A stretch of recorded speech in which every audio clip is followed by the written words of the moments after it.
Haripal block প্রশাসনের উদ্যোগে বাসুদেবপুর বিদ্যামন্দির উমা স্কুলে পালন করা হলো মডেল ভিজুয়াল ক্লিন ভিলেজ প্রকল্পের অধীন বিদ্যালয়ের সাফাই অভিযান। প্লাস্টিক বা পলিথিন ব্যবহারে বর্জন বা প্লাস্টিক বর্জ্য যথাস্থানে ফেলে পরিবেশকে দূষণমুক্ত করাই ছিল এই প্রকল্পের মূল উদ্দেশ্য।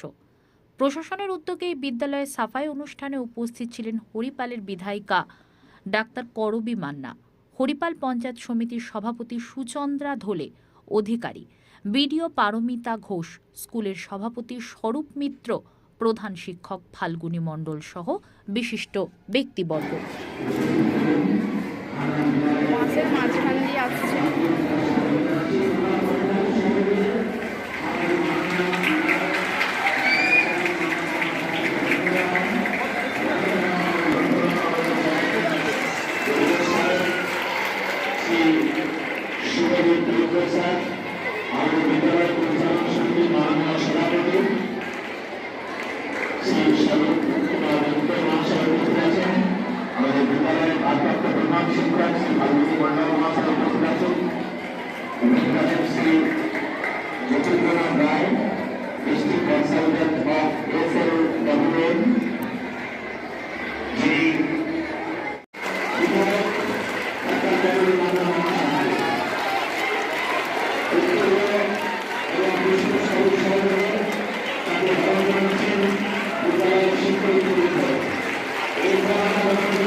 আমাদের